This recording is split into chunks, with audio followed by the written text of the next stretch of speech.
ਜੈ ਮਸੀਹ ਦੀ। ਜੈ ਮਸੀਹ ਜੀ ਦੀ ਜੀ। ਪ੍ਰਭੂ ਯੀਸ਼ੂ ਜੀ ਦੇ ਪਾਵਨ ਨਾਮ ਦੇ ਵਿੱਚ ਅਸੀਂ ਤੁਹਾਡੇ ਸਾਰਿਆਂ ਦਾ ਸਵਾਗਤ ਕਰਦੇ ਹਾਂ। ਤੁਹਾਨੂੰ ਜੀ ਆਇਆਂ ਨੂੰ ਕਹਿੰਦੇ ਹਾਂ। ਜਿਸ ਤਰ੍ਹਾਂ ਪ੍ਰਭੂ ਵਚਨਾਂ ਵਿੱਚ ਲਿਖਿਆ ਹੈ ਕਿ ਪਿਤਾ ਪਰਮੇਸ਼ਵਰ ਹੈਵਨ ਤੋਂ ਹਮੇਸ਼ਾ ਨੀਚੇ ਦੇਖਦੇ ਨੇ, ਧਰਤੀ ਵੱਲ ਦੇਖਦੇ ਨੇ ਕਿ ਉਹਨਾਂ ਦੇ ਬੱਚੇ ਕਿਸ ਮੁਸੀਬਤ ਵਿੱਚ ਨੇ ਔਰ ਉਸ ਮੁਸੀਬਤ ਵਿੱਚ ਉਹ ਕੀ ਕਰ ਰਹੇ ਨੇ, ਕਿਹਨੂੰ ਪੁਕਾਰ ਰਹੇ ਨੇ। ਅੱਗੇ ਪ੍ਰਭੂ ਵਚਨ ਕਹਿੰਦੇ ਨੇ ਕਿ ਉਹ ਇਨਸਾਨ ਕਿੰਨਾ ਬੁੱਧੀਮਾਨ ਹੈ, ਕਿੰਨਾ ਅਕਲਮੰਦ ਹੈ, ਕਿੰਨਾ ਵਾਇਸ ਹੈ, ਜਿਹੜਾ ਕਿ ਔਖੀ ਘੜੀ ਦੇ ਵਿੱਚ ਇਨਸਾਨਾਂ ਦੀ ਹੈਲਪ ਨਾ ਲੈ ਕੇ ਬਲਕਿ ਪਿਤਾ ਪਰਮੇਸ਼ਵਰ ਵੱਲ ਦੇਖਦਾ ਹੈ ਤੇ ਉਹਨਾਂ ਦੀ ਹੈਲਪ ਮੰਗਦਾ ਹੈ। Hallelujah, hallelujah. ਆਓ ਮਿਲ ਕੇ ਦੁਆ ਕਰੀਏ। ਧਰਤੀ ਦੇ ਮਾਲਕ, ਆਸਮਾਨ ਦੇ ਮਾਲਕ, ਸਾਡੀਆਂ ਸੋਚਾਂ, ਦਿਲ ਦਿਮਾਗ ਦੇ ਮਾਲਕ, ਅਸੀਂ ਤੁਹਾਨੂੰ ਸਜਦਾ ਕਰਦੇ ਹਾਂ। ਤੁਸੀਂ ਸਾਡੀ ਕ੍ਰਾਈਜ਼ ਨੂੰ ਸੁਣਦੇ ਹੋ ਇਨ ਦਾ ਟਾਈਮਸ ਆਫ ਟਰਬਲ। ਸਾਡੇ ਮੰਗਣ ਤੋਂ ਵੀ ਪਹਿਲਾਂ ਸਭ ਕੁਝ ਅਦਾ ਕਰਦੇ ਹੋ। ਸਾਡੀ ਇੱਕ ਇੱਕ ਜ਼ਰੂਰਤ ਨੂੰ ਤੁਸੀਂ ਪੂਰਾ ਕਰਦੇ ਹੋ। ਜੋ ਅਸੀਂ ਭਜਨ ਬੰਦਗੀ ਵੀ ਕਰਨ ਲੱਗੇ ਹਾਂ ਮੇਰੇ ਪਿਆਰੇ ਪ੍ਰਭੂ ਜੀ, ਤੁਹਾਡੇ ਚਰਨਾਂ 'ਚ ਕਬੂਲ ਹੋਵੇ। Yes Lord. ਜੋ ਜੀਵਨ ਦੀ ਰੋਟੀ ਤੁਸੀਂ ਦੇਣ ਲੱਗੇ ਹੋ ਉਹ 100 ਗੁਣਾ ਫਲ ਲੈ ਕੇ ਆਵੇ, ਜੀ। ਸਾਡੇ ਜੀਵਨਾਂ ਨੂੰ ਬਦਲ ਦੇਵੇ। ਅਸੀਂ ਸਿਰਫ ਸੁਣਨ ਵਾਲੇ ਨਾ ਹੋਈਏ ਬਲਕਿ ਅਸੀਂ ਉਹਨਾਂ ਨੂੰ ਅਪਣਾਉਣ ਵਾਲੇ ਹੋਈਏ, ਉਸ ਤੇ ਚੱਲਣ ਵਾਲੇ ਹੋਈਏ। ਪਿਆਰੇ ਪ੍ਰਭੂ ਜੀ, ਜੋ ਵੀ ਅਸੀਂ ਅੱਜ ਦੀ ਸਭਾ ਸ਼ੁਰੂ ਕਰਨ ਲੱਗੇ ਹਾਂ ਉਹਨੂੰ ਤੁਸੀਂ ਸੰਭਾਲੋ। Yes Lord. ਤੁਹਾਡੇ ਪਵਿੱਤਰ ਹੱਥਾਂ 'ਚ ਸਭ ਕੁਝ ਦਿੰਦੇ ਹਾਂ। ਇਹ ਸਭ ਕੁਝ ਅਸੀਂ ਮੰਗਦੇ ਹਾਂ ਪ੍ਰਭੂ ਯੀਸ਼ੂ ਜੀ ਦੇ ਸੁੰਦਰ ਤੇ ਜਲਾਲੀ ਨਾਮ ਦੇ ਵਿੱਚ। ਆਮੀਨ। ਆਮੀਨ, ਆਮੀਨ। ਜੀ, ਜਿਸ ਤਰ੍ਹਾਂ ਤੁਸੀਂ ਜਾਣਦੇ ਹੀ ਹੋ ਕਿ ਅੱਜ ਇਸ ਮਹੀਨੇ ਦਾ ਤੀਸਰਾ ਸੰਡੇ ਹੈ ਔਰ ਹਰ ਮਹੀਨੇ ਦੇ ਤੀਸਰੇ ਸੰਡੇ ਨੂੰ ਅਸੀਂ ਮਿਲ ਕੇ ਸਰਵਿਸ ਦੇ ਦੌਰਾਨ ਕਮਿਊਨੀਅਨ ਵੀ ਲੈਂਦੇ ਹਾਂ। ਸੋ ਮੈਂ ਆਪ ਜੀ ਨੂੰ ਰਿਕੁਐਸਟ ਕਰਾਂਗਾ, ਜੇ ਤੁਸੀਂ ਅਜੇ ਵੀ ਆਪਣੇ ਕੋਲ ਕਮਿਊਨੀਅਨ ਦਾ ਸਮਾਨ ਨਹੀਂ ਰੱਖਿਆ ਤੇ ਆਪਣੇ ਕੋਲ ਕਮਿਊਨੀਅਨ ਦਾ ਸਮਾਨ ਰੱਖ ਲੈਣਾ, ਰੋਟੀ ਤੇ ਡਰਿੰਕ ਰੱਖ ਲੈਣਾ। ਸਭਾ ਦੇ ਦੌਰਾਨ ਕਲਾਮ ਤੋਂ ਬਾਅਦ ਅਸੀਂ ਮਿਲ ਕੇ ਪ੍ਰਭੂ ਜੀ ਦਾ ਖੋਜ ਲਵਾਂਗੇ ਔਰ ਪ੍ਰਭੂ ਜੀ ਕੋਲੋਂ ਬਰਕਤਾਂ ਪਾਵਾਂਗੇ। Hallelujah, hallelujah. ਹੁਣ ਪ੍ਰਸਤਿਸ਼ ਦਾ ਵਕਤ ਹੈ। ਅੱਜ ਦੀ ਪ੍ਰਸਤਿਸ਼ ਲੀਡ ਕਰਨਗੇ ਬ੍ਰਦਰ ਜੌਨਸਨ ਬਾਰਿਸ। ਹਾਲੇਲੂਇਆ। ਹਾਲੇਲੂਇਆ। ਆਓ ਅਸੀਂ ਤਿਆਰ ਕਰੀਏ ਆਪਣੀ ਜ਼ੁਬਾਨ ਔਰ ਇਸ ਪ੍ਰਸਤਿਸ਼ ਵਿੱਚ शामिल होइए। हालेलुया। खुदा की प्रस्तिश में आगे बढ़ते हुए ज़बूर 118 में गाए, सदा तीकर है रहमत साडे रब दी। Praise the Lord.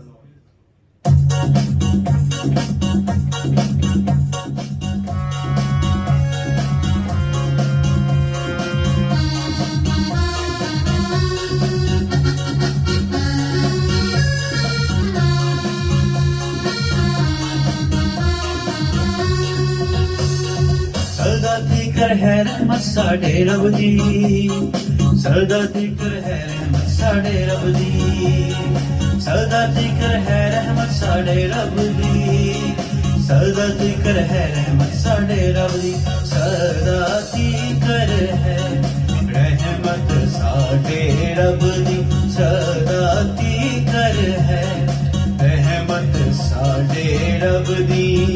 करो रब दी शुक्र गुजारी, करो रब दी शुक्र गुजारी, लेकिन निकली है उसनों सारी, लेकिन निकली है उसनों सारी। सदा की कर है रहमत साडे रब दी, सदा की कर है रहमत साडे रब दी।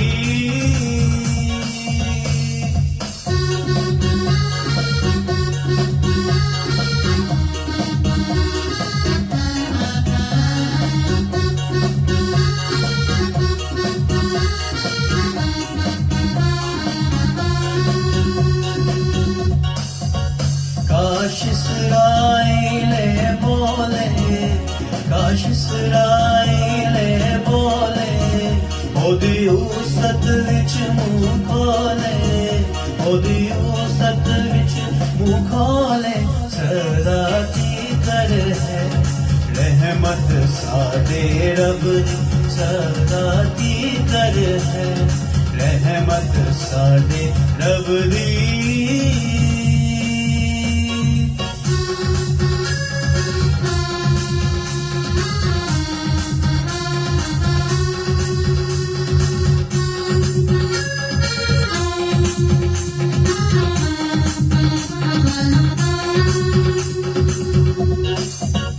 हारून दे घर दे सारे हारून दे घर दे सारे काशा खण मार के नारे काशा खण मार के नारे सदा ती कर है रहमत साडे रब दी सदा ती कर है रहमत साडे रब दी सदा जिक्र है रहमत साडे रब दी सदा जिक्र है रहमत साडे रब दी सदा जिक्र है रहमत साडे रब दी सदा जिक्र है रहमत साडे रब दी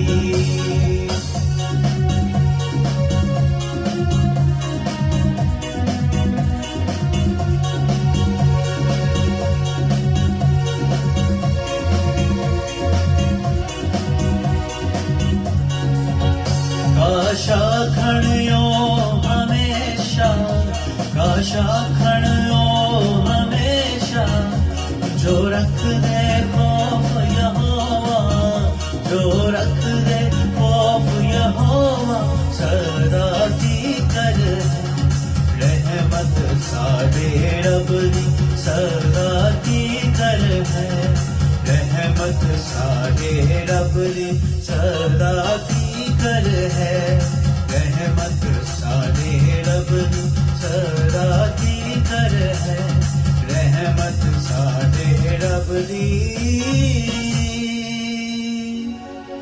Jonah Prestici ਸਾਨੂੰ ਲੀਡ ਕਰ ਰਹੇ ਸੀ ਬ੍ਰਦਰ ਜੌਨਸਨ ਪ੍ਰਵੇਸ਼। ਇਸੇ ਦੇ ਨਾਲ ਪਰਿਸਥਿਤੀ ਦਾ ਹਿੱਸਾ ਇੱਥੇ ਖਤਮ ਹੁੰਦਾ। ਹੁਣ ਤੁਸੀਂ ਪਾਸਟਰ ਜੀ ਪਾਸੋਂ ਕਲਾਮ ਸਭ हालेलुया हालेलुया प्रभु के पावन पवित्र सबसे ऊंचे नाम में आपको खूब बरकत मिले। जब हम किसी पहाड़ पर खड़े होते हैं तो हमें दूर तक साफ साफ दिखाई देता है। पहाड़ एक ऐसा स्थान है जहां से हमें सब कुछ क्लियर नजर आता है। कहाँ पे नदी बह रही है, कहाँ पे कोई बिल्डिंग है, कहाँ पे कोई जंगल है, कहाँ पे कोई घर है, चाहे घर कितना ही दूर क्यों ना हो, चाहे वो हमें एक बिंदु की तरह छोटा ही नजर ना आ रहा हो, उसमें चलने वाले आसपास चलने वाले लोग हमें सब नजर आते हैं। सो जो ये पर्वत है, जो माउंटेन है, that is the best वेंटेज point two see what lies ahead. आगे क्या है वो हमें साफ दिखाई देता है। लेकिन जब हम किसी घाटी में होते हैं, किसी वैली में होते हैं, तो हमें वो सब कुछ क्लियर दिखाई नहीं देता।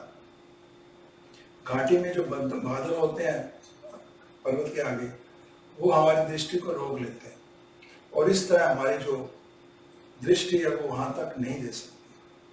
क्या ही अच्छा होता हमेशा पर्वत पे रहते हैं और हमें सब कुछ दूर से दिखाई देता। आने वाले समय में क्या होने वाला है अगर हमें पता होता तो हम पहाड़ पे ही रहना चाहते हैं। जिस तरह पहाड़ पे खड़े होकर हमें सब कुछ दूर दूर दिखाई देता है, क्लियर दिखाई देता है, इसी तरह जब हम अपनी जिंदगी में स्पिरिचुअल पहाड़ पे होते हैं, जब हमारी जिंदगी में सब कुछ ठीक चल रहा होता है, हमें सब कुछ ठीक लग रहा होता है, हमें ये लग रहा होता है हमारा फ्यूचर सिक्योर है, परमेश्वर पिता हमारे साथ है, वो हमारा ध्यान रख रहे हैं। लेकिन जैसे ही हमारे पास कोई गलत दिन आते हैं, दुख के दिन आते हैं, परेशानी के दिन आते हैं, जब हम दुखों की घाटियों में आते हैं, तो यूं लगता है कि सब कुछ खुशी थी खत्म हो गई, हमारी जिंदगी में दुख आ गया। एक एक करके हमें सब छोड़ जाते हैं और हमें ये भी लगने लगता है कि शायद परमेश्वर ने भी हमें आज त्याग दिया, आज शायद परमेश्वर भी हमारे साथ में नहीं है। और ब्रदर सिस्टर, जिस तरह हम पहाड़ों पे हमेशा नहीं रह सकते, पहाड़ों पे जिंदगी नहीं बिताई जा सकती, हमारी जिंदगी बीतती है मैदानों में, वैलीज में। इसी तरह परमेश्वर भी हमें हमेशा ऐसे स्थान पे नहीं रखना चाहते जहाँ सिर्फ खुशी खुशी हो, जहाँ हमारी जिंदगी में कोई फ्रूट्स ना आए।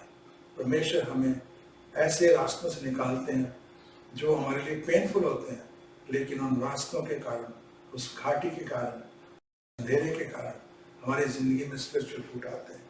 माय ब्रदर्स एंड सिस्टर्स, कई बार हमें लगता है कि हमारे जो परमेश्वर है वो पहाड़ों की परमेश्वर है, क्योंकि खुशी के दिनों में माउंटेन एक्सपीरियंस में हमारे साथ होते हैं, लेकिन जब हम वैलीज में होते हैं तो हमारे साथ नहीं होते।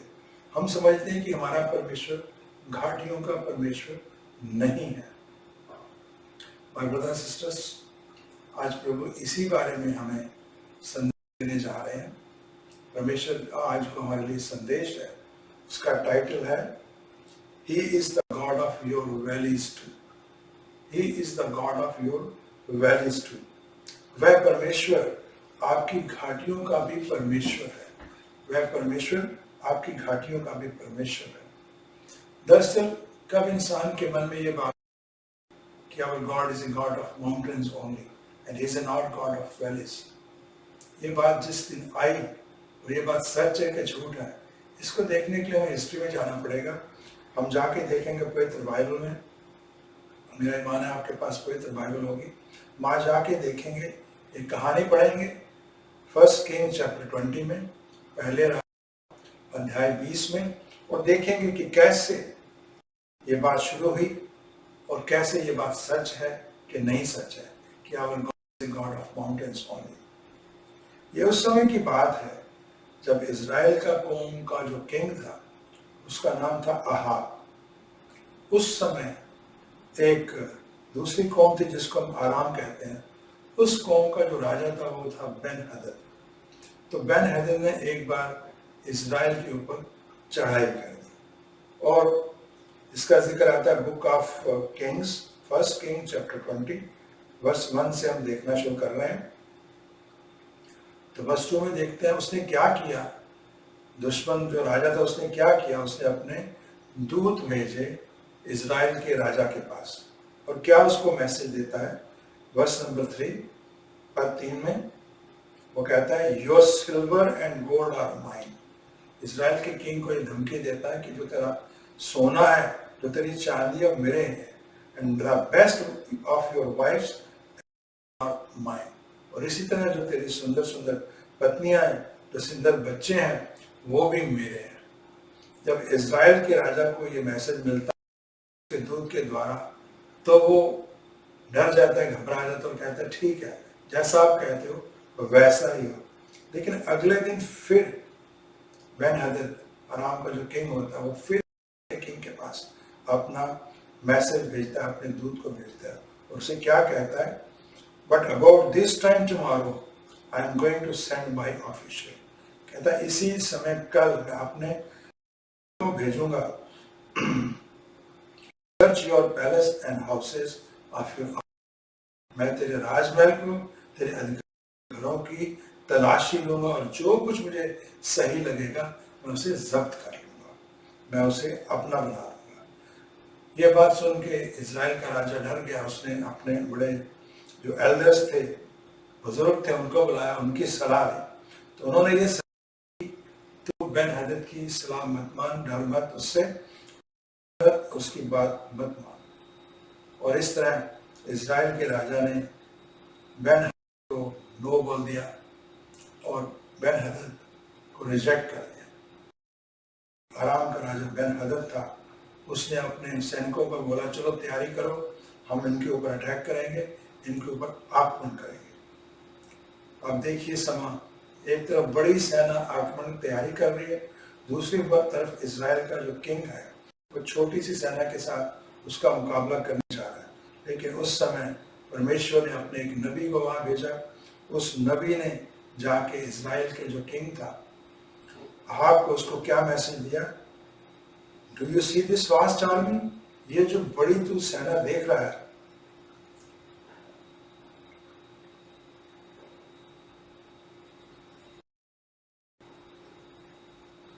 I will give it into, मैं इसको आज तेरे हाथ में दे दूंगा, यानी तो उनको हरा देगा। जब राजा ने पूछा दूत से कि ऐसा कैसे होगा, मेरी सेना तो छोटी है, मेरे पास तो इतने फौजी नहीं है, मेरे पास साजो सामान नहीं है, कौन ऐसे उनको हराएगा? तो उस नबी ने से मैसेज दिया कि तेरे जो जूनियर ऑफिसर्स हैं, यानी जैसे सेना अधिकारी के जो छोटे सेना अधिकारी हैं, वो इस तरह उसको हराएंगे। और इसी तरह हुआ।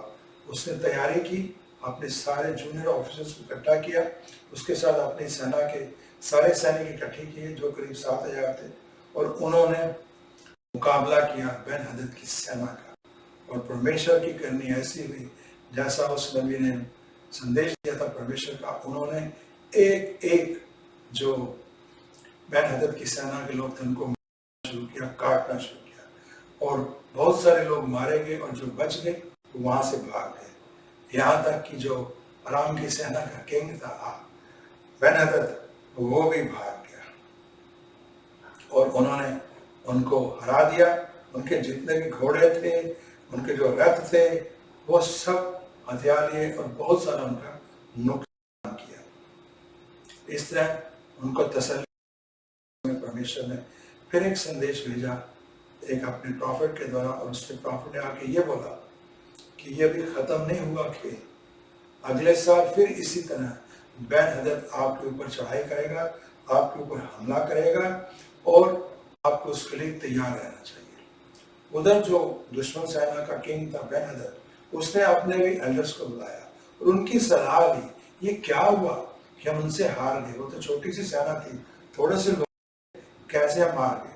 तो उसको वो जवाब देते हैं वर्स 23 में, उसके adviser, their gods are gods of the hills, उनका जो परमेश्वर है वो पर्वतों का, पहाड़ों का परमेश्वर है, इसीलिए वो हमारे लिए ज्यादा ताकतवर निकले। But if we fight them on the plains, surely we will be stronger than they. लेकिन अगर हम घाटी पे मुकाबला करें तो हम उनसे ज्यादा ताकतवर होंगे। उनको एक बहुत बड़ी गलतफहमी हो गई थी कि जो परमेश्वर का उनका परमेश्वर है वो पर्वतों का परमेश्वर है, पहाड़ों का परमेश्वर है। व्हाट ए स्टूपिड एडवाइस, कितनी बेवकूफी भरी। जो परमेश्वर वो हिल्स में भी, माउंटेन्स में भी, पर्वतों में भी हमारे साथ होते हैं, और जब हम मैदानी इलाकों में होते हैं वहां भी हमारे साथ होते हैं।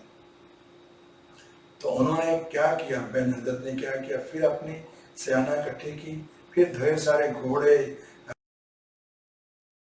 किए, और उसने अगली स्प्रिंग को उनके ऊपर, इजराइल के ऊपर चढ़ाई कर दी। तो इस बार देखिए क्या होता है। फिर परमेश्वर ने अपने एक मैन ऑफ गॉड को भेजा। उसने आके क्या कहा, मैसेज दिया परमेश्वर का, यहोवा ने, अराम के लोगों ने कहा है कि मैं परमेश्वर, पहाड़ों का परमेश्वर हूं। वे समझते हैं कि मैं घाटियों में परमेश्वर नहीं हूं। इस विशाल को पराजित करने दूंगा, तब तुम समझोगे कि मैं यहोवा सर्वत्र हूं। परमेश्वर ने मैसेज दिया कि I am not only God of mountains, I am God of valleys also, that's why I will, मैं उनको हरा दूंगा। और इस तरह तेरे को पता लगेगा कि मैं सिर्फ घाटियों का, सिर्फ परमेश्वर हूं। दोनों सेना आमने सामने हो गई। 7 दिन ये दोनों सेना एक दूसरे के सामने रही। 7वें दिन इजराइल की सेना ने हमला किया। उन्होंने बहुत सारे, उस जूनियर जो पुलिस, उन्होंने हमले को लीड किया, और उन्होंने बहुत सारे thousands ऑफ जो उनके आर्मी के लोग थे बेन हदद के, उनको मार डाला, और बाकी जो थे वो डर के भाग गए। और बेन हदद खुद भी जो वो भी वहां से भाग गया और जाके कमरे में छुप गया। जब वो उस कमरे में छुप गया तो उसके जो एल्डर्स थे उन्होंने उसके पास आके उसे एक और सलाह दी। सलाह ये दी, जान बचाए। उन्होंने आके सलाह दी कि जो इजराइल का किंग है ना, वो बड़ा दयालु है, अपने आप को दुख में प्रकट करें तो शोक में उसके वो हमारी जान बख्श देगा। तो उन्होंने क्या किया, उन्होंने टाट के कपड़े पहन लिए अपने सिरों पर बालों में रस्सियां बांध ली। अहाब जो इजराइल का किंग था, उसके बाद के उसको जाके बोलते हैं प्लीज लेट मी लिव। तेरा सेवक कल तक दुश्मन था, कल तक धमकी देता था बेन हदद, आज कहता है मैं तेरा नौकर हूं, तेरा सेवक हूं, मुझे जिंदा रहने दे। जब इजराइल के किंग, तो उसके मन में दया आई। माय ब्रदर सिस्टर, हमेशा जो परमेश्वर के बच्चे होते हैं वो माफ करते हैं, बड़ा होता है। तो इजराइल के किंग ने बेन हदद को माफ किया। उसने बोला ठीक है, मैं तुझे माफ करता हूं। और उन्होंने उसके सेवकों को बोला जाओ और उसे लेके आओ। और जब बेन हदद इजराइल के किंग के पास आया तो उन्होंने उसको बोला कि मैं तेरे को माफ करता हूँ। तो बेन हदद ने उससे वायदा किया, उसको आश्वासन दिया कि मेरे पिता ने जब तेरे पिता के साथ लड़ाई की थी और बहुत सारे नगर तेरे से जीत लिए थे, मैं वापिस करता हूँ। और इसी तरह उसको हर तरह की जो सुविधा दे सकता था बेन हदद, उसने वो दी। और उसने कहा संधि कर। और फिर दोनों राजाओं ने एक दूसरे के साथ शांति की संधि की और अहाब ने बेन हदद को कर दिया और इस तरह उसकी जान बख्शी गई। So this is the history from where this started, that our God is a God of mountains only. My brothers and sisters, जैसे इस कहानी में हमने जाके देखा है, अहाब के जो एडवाइजर किंग को बड़ी गलत सलाह दी थी, एक बड़ी स्टूपिड एडवाइस दी थी कि इजराइल का जो परमेश्वर यहोवा खुदा है वो पर्वतों का परमेश्वर है, वो घाटियों का परमेश्वर नहीं है, इसलिए घाटियों अगर उनसे लड़ाई हम जीतेंगे। लेकिन जैसे हम इस कहानी, हमारा परमेश्वर यहोवा खुदा सिर्फ पर्वतों का ही परमेश्वर नहीं है, वो घाटियों के परमेश्वर भी है। दुख हमारे साथ नहीं है, दुख में भी हमारे साथ है। My brothers and sisters, इस सारी कहानी में जो माउंटेन्स हैं that represent the good times, और जो पर्वत है वो संबोधित करते हैं, और जो घाटियां हैं, जो वैलीज हैं, वो बुरे के समय को संबोधित करते हैं। बहुत बार ऐसा होता है जब हमारा अच्छा समय चल रहा होता है, सब हमारे साथ होते हैं, हमारे भाई बहन, हमारे दोस्त, हमारे मित्र, और जो लगता है परमेश्वर ही हमारे साथ है, क्योंकि जो हम चाहते हैं वैसा ही हो रहा होता है। लेकिन दिन हमारे शुरू होते हैं, जैसे हम दुखों की घाटी में आते हैं, एक एक करके हमें सब जाते हैं। वो भाई, वो बहन, वो दोस्त, वो मित्र जो दोस्त की गवाही देते थे, एक एक करके हमें छोड़ जाते हैं। और हमारे लाख कोशिश के बावजूद हमारी प्रार्थनाओं का उत्तर नहीं आ रहा होता, हमारा दुख दूर नहीं होता। हमें यूं लगता है कि जैसे हमारे परमेश्वर भी हमको छोड़ गए, और हम सोचने लगते हैं कि our God is a God of valleys only and he is not God of plains or valleys, mountain के ही परमेश्वर है। My brothers and sisters, इस पे जरा गौर करें। माउंटेन्स और वैली का जो ये उन्होंने यूज किया है, सिविलाइजेशन कहते हैं इंग्लिश में, इसको समझने की कोशिश करें। क्या कभी पहाड़ों पे कुछ उगता है? क्या पहाड़ों पे कोई फल लगते हैं? कोई पेड़ ऐसे लगते हैं जिसपे फ्रूट होते हैं? नहीं। हमेशा पेड़ कहाँ फल देते हैं? मैदानी इलाकों में।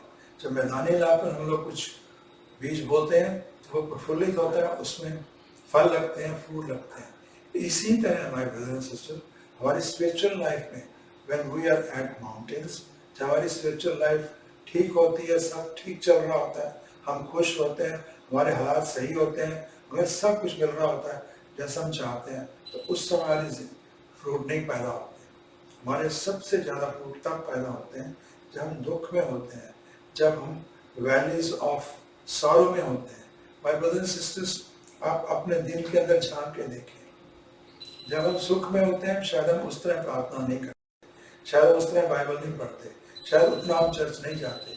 लेकिन जैसे हमारे दुख आते हैं, जैसे हमें लगता है कि हमारे दुखों में से कोई छुटकारा नहीं मिल रहा, तो हमारी प्रार्थना अलग हो जाती है। दुख में रो रो के, परेशानी में जब प्रार्थना करते हैं, वो प्रार्थना अलग ही होती है। That's why God brings all these things into our life. परमेश्वर का मकसद सिर्फ हमें खुशी देना नहीं है। परमेश्वर का मकसद हमें सिर्फ फल फ्रूट ही नहीं देना है। परमेश्वर का मकसद हमें सिर्फ खुशियाँ देना नहीं है। परमेश्वर का मेन मकसद क्या है? हमारे जिंदगी में स्पिरिचुअल फल आए, हम स्पिरिचुअली ग्रो हों, हम प्रभु यीशु जैसे बने और उसके जैसा बन के इस जिंदगी में उनके एक एम्बेसडर बन के दूसरों को जाके सुसमाचार सुनाए और दूसरों को उनका शागिर्द बनाए। और परमेश्वर जानते हैं कि फ्रूट तभी आएंगे जब हम वैलीज ऑफ सॉरोज में होंगे, दुखों की घाटी में होंगे। इसीलिए my brother sister, he allows those difficult times in our life. हम जिस टाइम को अपने से दूर करने के लिए प्रार्थना कर रहे होते हैं, वही दुखी वाला टाइम, वही औखा समय, मुश्किल समय हमारे लिए फलदायक होता है।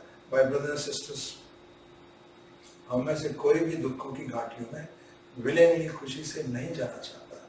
इसीलिए परमेश्वर को उंगली टेढ़ी करके इस तरह के हालात बनाने पड़ते हैं, क्योंकि परमेश्वर को पता है कि जब ये अपना दुखों की घाटियों में समय बिताएंगे तो इनके अंदर ऐसे फल आएंगे जो सिर्फ इनके लिए, मेरे बच्चों के लिए नहीं, बल्कि बहुत सारे और लोगों के लिए फल लाएंगे। आप सोच के देखें, अगर किसी इंसान को कैंसर हुआ है और कैंसर में वो काफी साल ग्रस्त रहा है, लेकिन फिर परमेश्वर ने एक दिन चमत्कार किया, उसे चंगाई दी, उसकी प्रार्थना को उत्तर दिया, तो वो इंसान जब किसी कैंसर पीड़ित के पास जाके प्रार्थना करेगा, जब उसे अपनी गवाही सुनाएगा, तो उसे कितनी हिम्मत मिलेगी।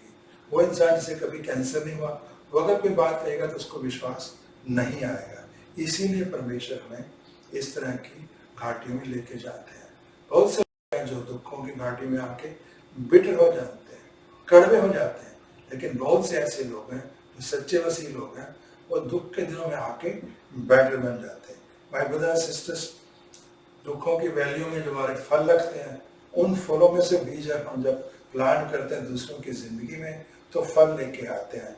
God does not waste our valley experience. परमेश्वर हमारा जो दुखों की घाटियों का एक्सपीरियंस है, जो तजुर्बा है, उसको वेस्ट नहीं करते। My brothers and sisters, मुझे नहीं पता ये मैसेज आप में से जो सुन रहे हैं किसके लिए है। मुझे नहीं पता परमेश्वर ने कौन सी दुखों की घाटियों में आपको लाया हुआ है। My brothers and sisters, if you are going through the valley of sorrow right now, believe, even if you don't see any evidence, that God is right there with you. परमेश्वर इसी समय आपके साथ है, चाहे आपको कोई इस तरह चिन्ह मिले या ना मिले, लेकिन विश्वास करें, उसने आपका, परमेश्वर ने आपका हाथ पकड़ा हुआ है, वो आपको इस दुख की वादी में से निकाल के लेके जा रहे हैं। जैसे जब रात होती है और फिर सवेरा होता है, रात को 12 बजे PM से AM हो जाता है, दिन तो हो जाता है, लेकिन लाइट आते आते 4-5 घंटे बाद सुबह 5 बजे लाइट आती है। इसी तरह दुखों की घाटियों में हमें गुजार के लेके जा रहे हैं, हमारे दुख खत्म करने जा रहे हैं। उन्होंने ऑलरेडी फैसला कर लिया, शायद हमें अभी लाइट नहीं आ रही, but there is a light at the end of the tunnel. सड़क के दूसरी तरफ रोशनी है, ये विश्वास करें। आपको उस दुख से जीत मिल चुकी है, जो प्रभु ने, परमेश्वर ने 2000 साल पहले हमारे लिए कुर्बानी दी, उसकी वजह से we are already victorious। हम विजयी इंसान हैं और परमेश्वर की विजय हमें मिल गई है। और जिस तरह वैली के एक्सपीरियंस में परमेश्वर इजराइल की सेना के साथ था, विश्वास करें वो भी आपकी साथ है। चिंता ना करें कौन आपको छोड़ गया, दोस्त छोड़ गया, भाई छोड़ गया। बहुत सारे मसीह बहन भाई जो हमारे लिए प्रार्थना करते थे, गवाहियां देते थे, वो छोड़ गए। चिंता ना करें। आइए देखें प्रभु का एक एग्जाम्पल, प्रभु के वचन, प्रभु अपना एक वचन दे जाने ताकि हमें एक हिम्मत मिले। ये उस समय की बात है जब अपोस्टल संत पौलुस हिरासत में थे, रोम में उनको कस्टडी में रखा हुआ था, उनको रिलीज नहीं किया जा रहा था, उन पर मुकदमा चल रहा था। जब ये मुकदमा चल रहा था तो उन्होंने एक बात लिखी है जो शायद उनका लास्ट लेटर था, जिसे हम बुक ऑफ टिमोथियस कहते हैं, 2 टिमोथी को उन्होंने लिखा था, book of Timothy. So 2 Timothy chapter 4 verse 16 and 17. Timothy अध्याय 4 पद 16 और 18 क्या कहते हैं? अपोस्टल पॉल तिमोथी को लिख रहे हैं, क्या कहते हैं? At my first defense, no one came to support me. Hallelujah. कहते जब अपनी गवाही के लिए अदालत में खड़ा हुआ, अपना बचाव प्रस्तुत करने लगा, कोई भी मेरे साथ नहीं आया, किसी ने भी मेरा पक्ष नहीं लिया, किसी ने मुझे सपोर्ट नहीं किया, बट एवरीवन डिजर्टेड मी, लेकिन हर एक ने मुझे अकेला छोड़ दिया। और आगे प्रार्थना करते हैं, may it not be held against them, परमेश्वर उनको परमेश्वर को इसका हिसाब ना देना पड़े जिन्होंने मुझे धोखा दिया, मुझे छोड़ दिया। कितना बड़ा दिल है। हम लोगों को माफ नहीं करते, लेकिन वो लोग जो इनके साथ थे कठिन समय में छोड़ के और परमेश्वर से प्रार्थना कर रहे हैं कि आप उनके अगेंस्ट कुछ ना हो, उनको इसका हिसाब ना देना पड़े। लेकिन जो नेक्स्ट वर्स है वो हमारे लिए आज जो प्रभु हमें दे रहे हैं। आगे क्या कहते हैं, but the lord stood at my side and gave me strength. Hallelujah. लेकिन परमेश्वर मेरे साथ खड़े रहे, उन्होंने मुझे ताकत दी, so that through me the message might be fully proclaim, ताकि मेरे द्वारा ये जो सुसमाचार है पूरी तरह इसका प्रचार हो, and all gentile might here it, और हर जो गैर यहूदी हैं वो इसका सुसमाचार सुने। आज हम जो सुन रहे हैं प्रभु का ये मैसेज, हमने से बहुत सारे गैर यहूदी हैं, we are not Jews, non Jews, we are gentiles, यही उनका मकसद था। And I was delivered from the lion's mouth. Hallelujah. और मुझे उन्होंने शेर के मुंह से बचा लिया। माय ब्रदर्स एंड सिस्टर्स, इन वचनों को पढ़ें तो दिल टूटता है। It's a heart breaking commitment, confession of a saint of God. जो अपोस्टल पॉल थे, संत पौलुस थे, परमेश्वर के इतने प्यारे बच्चे थे, उन्होंने परमेश्वर के लिए कितना कुछ सहा, लेकिन किसी ने भी उनका साथ नहीं दिया। लेकिन उन्होंने जब ये वचन लिखा तो उन्होंने ये कहा, God was with me, he stood with me. My brothers sisters, प्रभु ये कह रहे हैं कि मैं आपके साथ हूँ। प्रभु का वचन हमें ये बताता है कि ही विल नेवर लीव।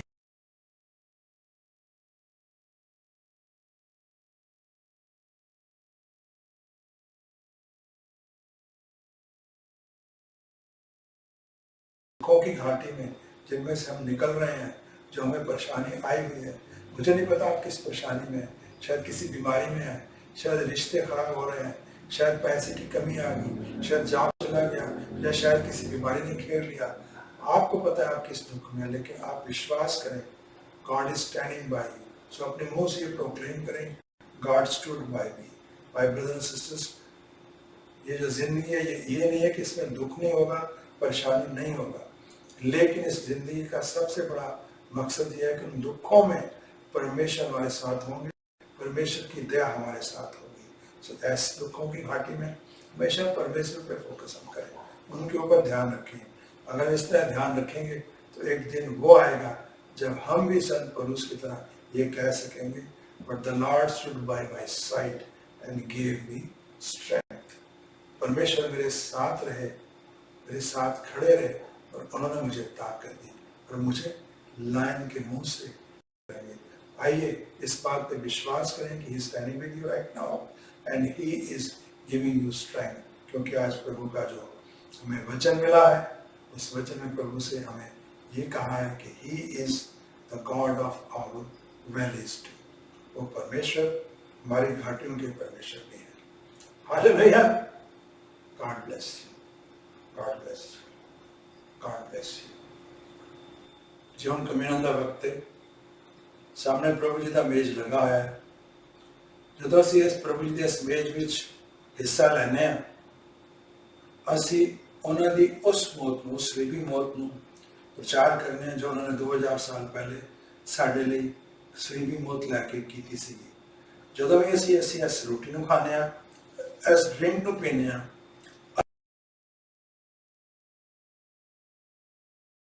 उन्होंने अपनी मौत के राही सानू दिता है। और ब्रदर्स एंड सिस्टर्स, परमेश्वर पिता प्रभु यीशु मसीह जी ने जो अपनी कुर्बानी दी, वो साढ़े वास्ते दी। उन्होंने जज किया गया ताकि साड़ी जजमेंट ना हो, उन्होंने पनिश किया गया ताकि साड़ी कोई पनिशमेंट ना हो। उन्होंने यंग एज 33 ईयर्स ओल्ड सी जो उन्होंने एक मौत दी गई, सलीबी मौत, ताकि असी यंग रहे। माय ब्रदर्स सिस्टर्स, उन्होंने मौत उत्ते फतेह पाई ताकि असी इस मौत तो डरिए ना, घबराइए ना, सानू जित मिल चुकी है। ਇਸੇ ਲਈ ਕਿੰਗ ਡੇਵਿਡ ਨੇ ਜਦੋਂ ਆਪਣਾ ਫੇਮਸ ਜ਼ਬੂਰ ਲਿਖਿਆ ਸੀ, ਜੋ ਅਸੀਂ ਅਕਸਰ ਸਭ ਨੂੰ ਪਤਾ ਹੈ, ਸਾਰੇ ਬੋਲਦੇ ਰਹਿੰਦੇ ਹਾਂ, ਜ਼ਬੂਰ 23 verse 5 ਵਿੱਚ ਲਿਖਿਆ ਉਹਨਾਂ ਨੇ, You prepare a table before me in the presence of my enemies. ਤੁਸੀਂ ਮੇਰੇ ਦੁਸ਼ਮਣਾਂ ਦੇ ਸਾਹਮਣੇ ਮੇਰੇ ਮੇਜ਼ ਲਗਾਈਏ। ਅੱਜ ਪ੍ਰਭੂ ਨੇ ਸਾਡੇ ਲਈ ਇਹ ਮੇਜ਼ ਤਿਆਰ ਕੀਤੀ ਹੋਈ ਹੈ। ਆਓ ਇਸ ਮੇਜ਼ ਵਿੱਚ ਅਸੀਂ ਸ਼ਾਮਿਲ ਹੋਈਏ। ਜਦੋਂ ਅਸੀਂ ਮੇਜ਼ ਵਿੱਚ ਸ਼ਾਮਿਲ ਹੋਣੇ ਆ ਤੇ ਉਹ ਪਵਿੱਤਰ ਬ੍ਰੈਡ ਤੇ ਉਸ ਪਵਿੱਤਰ ਡਰਿੰਕ ਨੂੰ ਪੀਣੇ ਆ ਤੇ ਸ਼ੈਤਾਨ ਜਿਹੜਾ ਦੁਸ਼ਮਣ ਹੈ, ਜਿਹੜੇ ਹਨੇਰੇ ਦੇ ਦੁਸ਼ਮਣ ਨੇ ਸਾਡੇ, ਉਹ ਥਰ ਥਰ ਕੰਬਦੇ ਨੇ ਤੇ ਡਰ ਕੇ ਉੱਥੋਂ ਭਾਗਦੇ ਨੇ। ਕਿਉਂ ਨੱਸ ਜਾਂਦੇ ਨੇ? ਕਿਉਂਕਿ ਉਹਨਾਂ ਨੂੰ ਪਤਾ ਹੈ ਕਿ ਉਹ ਜੋ 2000 ਸਾਲ ਪਹਿਲੇ ਉਹਨਾਂ ਦੀ ਹਾਰ ਹੋਈ ਸੀ, ਉਹਨਾਂ ਨੂੰ ਯਾਦ ਆ ਜਾਂਦੀ ਹੈ ਔਰ ਥਰ ਥਰ ਕੰਬਦੇ ਹੋਏ ਉੱਥੋਂ ਨੱਸ ਜਾਂਦੇ ਨੇ। ਹਾਲੇਲੂਇਆ। ਆਓ ਪ੍ਰਭੂ ਜੀ ਦੇ ਵਚਨ ਪੜ੍ਹਦੇ ਹੋਏ ਮਿਲ ਕੇ ਕਮਿਊਨਲ ਲਾਂਗੇ। ਅਸੀਂ ਪੜ੍ਹਨ ਜਾ ਰਹੇ ਹਾਂ ਫਸਟ ਕਰੰਥੀਅਨ, ਪਹਿਲਾ ਕਰੰਥੀਅਨ ਅਧਿਆਇ 11 ਵਰਸ 23 ਤੋਂ ਸ਼ੁਰੂ ਕਰਦੇ ਹਾਂ। ਰਹਿਮਾਨ ਹੈ, ਤੁਸੀਂ ਆਪਣੇ ਕੋਲ ਡਰਿੰਕ ਤੇ ਰੋਟੀ ਰੱਖੀ ਹੋਏਗੀ। ਸੋ ਆਓ ਵਚਨ ਪੜ੍ਹੀਏ ਤੇ ਨਾਲ ਦੇ ਨਾਲ ਅਸੀਂ ਮਿਲ ਕੇ ਕਮਿਊਨਲ ਲਈਏ। ਅਪੋਸਟਲ ਪੌਲ ਕਹਿੰਦੇ ਨੇ, ਜਿਹੜੇ ਉਪਦੇਸ਼ ਮੈਂ ਤੁਹਾਨੂੰ ਦੇ ਰਿਹਾ ਹਾਂ, ਮੈਂ ਇਹ ਪ੍ਰਭੂ ਤੋਂ ਪ੍ਰਾਪਤ ਕੀਤੇ ਸਨ। ਜਿਸ ਰਾਤ ਯਿਸੂ ਜੀ ਨਾਲ ਧਰੋਹ ਕੀਤਾ ਗਿਆ ਸੀ, ਉਹਨਾਂ ਨੇ ਰੋਟੀ ਲਈ ਅਤੇ ਪਰਮੇਸ਼ਵਰ ਨੂੰ ਧੰਨਵਾਦ ਕੀਤਾ ਅਤੇ ਫਿਰ ਉਸ ਰੋਟੀ ਨੂੰ ਤੋੜਿਆ ਅਤੇ ਆਖਿਆ, ਇਹ ਮੇਰਾ ਸਰੀਰ ਹੈ, ਇਹ ਤੁਹਾਡੇ ਲਈ ਹੈ। ਤੁਹਾਨੂੰ ਮੈਨੂੰ ਯਾਦ ਕਰਨ ਲਈ ਇੰਝ ਹੀ ਕਰਨਾ ਚਾਹੀਦਾ ਹੈ। ਸੋ ਮਾਈ ਬ੍ਰਦਰ ਸਿਸਟਰਸ, ਆਓ ਅਸੀਂ ਆਪਣੇ ਹੱਥ 'ਚ ਰੋਟੀ ਲਈਏ, ਰੋਟੀ ਤੋੜੀਏ, ਵਿਸ਼ਵਾਸ ਕਰੀਏ ਕਿ ਇਹ ਉਹ ਰੋਟੀ ਨਹੀਂ ਹੈ ਜੋ ਕਿਸੇ ਇਨਸਾਨ ਨੇ ਬਣਾਈ ਹੈ। ਇਹ ਪ੍ਰਭੂ ਜੀ ਦਾ ਉਹ ਪਵਿੱਤਰ ਬਦਨ ਹੈ, ਉਹ ਕੀਮਤੀ ਬਦਨ ਹੈ ਜਿਨ੍ਹਾਂ ਨੇ 2000 ਸਾਲ ਪਹਿਲੇ ਕਰੂਸ ਉੱਤੇ ਆਪਣੀ ਕੁਰਬਾਨੀ ਦੇ ਕੇ ਸਾਡੇ ਲਈ ਤੋੜਾਇਆ ਸੀ। Hallelujah, hallelujah, hallelujah, hallelujah.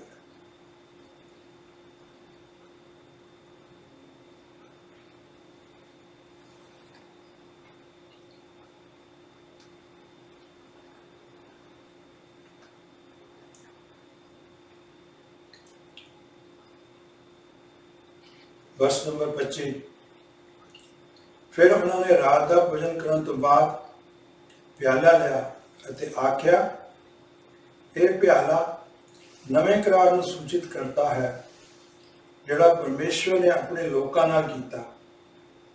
ਇਹ ਨਵਾਂ ਕਰਾਰ ਮੇਰੇ ਲਹੂ ਨਾਲ ਸ਼ੁਰੂ ਹੁੰਦਾ ਹੈ। ਜਦੋਂ ਵੀ ਤੁਸੀਂ ਇਸ ਨੂੰ ਪੀਓ, ਮੈਨੂੰ ਚੇਤੇ ਕਰੋ। This cup is the new covenant in my blood. This do as often as you drink it in remembrance of me. ਤੇ ਫਿਰ ਵਰਸ 26 ਚ ਲਿਖਿਆ ਹੈ, ਹਰ ਵਾਰੀ ਜਦੋਂ ਤੁਸੀਂ ਇਸ ਰੋਟੀ ਨੂੰ ਖਾਂਦੇ ਹੋ ਅਤੇ ਇਹ ਪਿਆਲਾ ਪੀਂਦੇ ਹੋ, ਤੁਸੀਂ ਪ੍ਰਭੂ ਦੀ ਮ੍ਰਿਤੂ ਦੀ ਬਾਰੇ ਜਾਣਕਾਰੀ ਦਿੰਦੇ ਰਹਿੰਦੇ ਹੋ ਜਦੋਂ ਤੱਕ ਕਿ ਉਹ ਆ ਨਾ ਜਾਣ। You proclaim the Lord's death till he comes. Hallelujah. ਅਸੀਂ ਸਭ ਜਾਣਦੇ ਪ੍ਰਭੂ ਜੀ ਨੇ ਦੁਬਾਰਾ ਫਿਰ ਵਾਪਸ ਆਉਣਾ।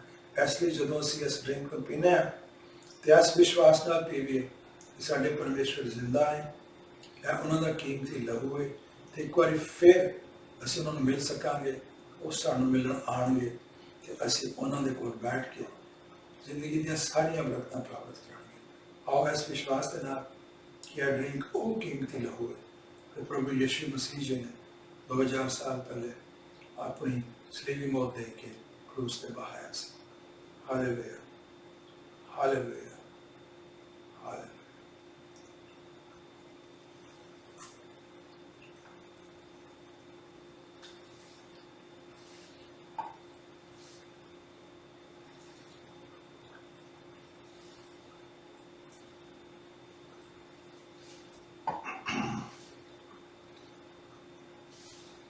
ਜਦੋਂ ਅਸੀਂ ਸਭਾ ਦੇ ਆਖਿਰ ਵਿੱਚ ਆ, ਜਿਸ ਤਰ੍ਹਾਂ ਤੁਸੀਂ ਜਾਣਦੇ, ਹਮੇਸ਼ਾ ਅਸੀਂ ਆਪਣੀ ਸਭਾ ਦੇ ਆਖਿਰ ਵਿੱਚ ਪ੍ਰਭੂ ਜੀ ਨੇ ਜੋ ਸਾਨੂੰ ਪ੍ਰਾਰਥਨਾ ਦਿੱਤੀ ਸੀ, ਲਾਰਡਸ ਪ੍ਰੇਅਰਸ, ਉਸ ਨੂੰ ਪੰਜਾਬੀ ਵਿੱਚ ਕਰਕੇ ਤੇ ਅਸੀਂ ਕਰਦੇ ਹਾਂ। ਸੋ ਆਓ ਪ੍ਰਭੂ ਜੀ ਦੀ ਇਸ ਪ੍ਰਾਰਥਨਾ ਵਿੱਚ ਸ਼ਾਮਿਲ ਹੋਈਏ।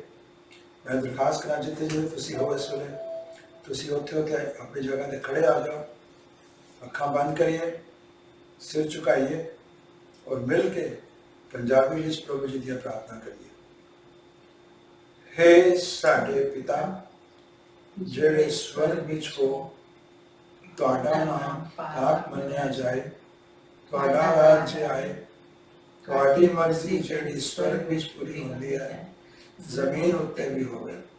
ਸਾਡੀ ਰੋਜ਼ ਦੀ ਰੋਟੀ ਅੱਜ ਸਾਨੂੰ ਦਿਓ ਅਤੇ ਸਾਡੇ ਗੁਨਾਹ ਮਾਫ ਕਰੋ ਜਿਵੇਂ ਅਸਾਂ ਵੀ ਆਪਣੇ ਗੁਨਾਹਗਾਰਾਂ ਨੂੰ ਮਾਫ ਕੀਤਾ ਹੈ ਅਤੇ ਸਾਨੂੰ ਪਰਤਾਵੇ ਵਿੱਚ ਨਾ ਲਿਆਓ, ਸਗੋਂ ਬੁਰਾਈ ਤੋਂ ਬਚਾਓ, ਕਿਉਂਕਿ ਰਾਜ, ਸ਼ਕਤੀ ਅਤੇ ਮਹਿਮਾ ਸਦਾ ਤੁਹਾਡੇ ਹੀ ਹਨ। ਆਮੀਨ ਆਮੀਨ ਆਮੀਨ। जी, इस तो पहले कि ਅਸੀਂ ਸਭਾ ਦੀ ਸਮਾਪਤੀ ਕਰੀਏ, ਔਰ ਇੱਕ ਵਾਰ ਫਿਰ ਹਮੇਸ਼ਾ ਦੀ ਤਰ੍ਹਾਂ ਪ੍ਰਭੂ ਦੀਆਂ ਬਰਕਤਾਂ ਜੋ ਸਾਡੇ ਵੱਲ ਆ ਰਹੀਆਂ ਨੇ ਪ੍ਰਭੂ ਦੇ ਵਚਨ ਦੇ ਰਾਹੀਂ, ਉਹਨਾਂ ਬਰਕਤਾਂ ਨੂੰ ਇਕੱਠਿਆਂ ਕਰੀਏ, ਆਪਣੀ ਝੋਲੀਆਂ ਅੱਡੀਏ ਔਰ ਝੋਲੀਆਂ ਅੱਡ ਕੇ ਇਹ ਬਰਕਤਾਂ ਰਿਸੀਵ ਕਰੀਏ, ਪ੍ਰੋਕਲੇਮ ਕਰੀਏ। ਔਰ ਇਹ ਬਰਕਤਾਂ ਸਾਡੇ ਵੱਲ ਕਿਸੇ ਇਨਸਾਨ ਵੱਲੋਂ ਨਹੀਂ ਆ ਰਹੀਆਂ ਬਲਕਿ ਪ੍ਰਭੂ ਜੀ ਦੇ ਵਚਨ ਦੇ ਰਾਹੀਂ ਆ ਰਹੀਆਂ। ਔਰ ਜਿਸ ਤਰ੍ਹਾਂ ਅਸੀਂ ਜਾਣਦੇ ਹਾਂ ਕਿ ਪ੍ਰਭੂ ਜੀ ਦਾ ਵਚਨ ਹੀ ਪ੍ਰਭੂ ਯਿਸੂ ਮਸੀਹ ਹੈ, ਕਿਉਂਕਿ ਸ਼ੁਰੂਆਤ ਵਿੱਚ ਪ੍ਰਭੂ ਯਿਸੂ ਮਸੀਹ ਉਹਨਾਂ ਦੇ ਨਾਲ ਵਚਨ ਦੇ ਰੂਪ ਵਿੱਚ ਰਹਿੰਦੇ ਸੀ। ਸੋ ਆਓ ਇਹਨਾਂ ਵਚਨਾਂ ਨੂੰ ਵਿਸ਼ਵਾਸ ਦੇ ਨਾਲ ਰਿਸੀਵ ਕਰੀਏ ਔਰ ਇਹਨਾਂ ਬਰਕਤਾਂ ਨੂੰ ਆਪਣੇ ਅੰਦਰ ਸਮੋਈਏ। The Lord bless you and keep you. The Lord make his face shine on you and be gracious to you. The Lord turn his face towards you and give you peace. Punjabi ਵਿੱਚ ਯਹੋਵਾ ਤੁਹਾਨੂੰ ਆਸੀਸ ਦੇਵੇ ਅਤੇ ਤੁਹਾਨੂੰ ਸੁਰੱਖਿਅਤ ਰੱਖੇ। ਯਹੋਵਾ ਤੁਹਾਡੇ ਉੱਤੇ ਮਿਹਰਬਾਨ ਹੋਵੇ ਅਤੇ ਆਪਣੀ ਮਿਹਰ ਦਰਸਾਵੇ। ਯਹੋਵਾ ਤੁਹਾਡੇ ਉੱਤੇ ਕਿਰਪਾ ਦ੍ਰਿਸ਼ਟੀ ਨਾਲ ਵੇਖੇ ਅਤੇ ਤੁਹਾਨੂੰ ਸ਼ਾਂਤੀ ਦੇਵੇ। ਔਰ ਅਸੀਂ ਸਾਰੇ ਰਿਸੀਵ ਕਰਨੇ ਆ। Amen amen. So my brother and sisters, ਮੇਰੇ ਭੈਣਾਂ ਤੇ ਭਰਾਵੋ, ਜਿੱਥੇ ਕਿਤੇ ਵੀ ਤੁਸੀਂ ਇਸ ਅੱਜ ਦੇ ਸਮਾਚਾਰ ਨੂੰ ਸੁਣਿਆ, ਮੇਰਾ ਈਮਾਨ ਹੈ ਇਸ ਵਚਨ ਨੇ ਤੁਹਾਨੂੰ ਖੂਬ ਬਰਕਤ ਦਿੱਤੀ ਹੋਵੇਗੀ, ਇਸ ਕਲਾਮ ਨੇ ਤੁਹਾਨੂੰ ਖੂਬ ਬਰਕਤ ਦਿੱਤੀ ਹੋਵੇਗੀ। ਮੇਰੀ ਪ੍ਰਾਰਥਨਾ ਹੋਏਗੀ, ਮੇਰੀ ਦੁਆ ਹੋਏਗੀ ਕਿ ਸਾਡੇ ਦੋਨਾਂ ਦੀ ਇਹ ਦੁਆ ਹੋਏਗੀ ਕਿ ਜੋ ਅੱਜ ਦਾ ਵਚਨ ਹੈ ਤੁਹਾਡੀ ਜ਼ਿੰਦਗੀਆਂ 'ਚ ਖੂਬ ਕੰਮ ਕਰੇ। ਸੋ ਹਮੇਸ਼ਾ ਦੀ ਤਰ੍ਹਾਂ ਅਸੀਂ ਆਪਣੀ ਸਭਾ ਦੇ ਖਾਤਮੇ ਵਿੱਚ ਪ੍ਰਭੂ ਜੀ ਦਾ ਜੈਕਾਰਾ ਛੱਡਾਂਗੇ। आओ मिलके कहिए, प्रभु यीशु जिंदा है। God bless you. God bless you. God bless you.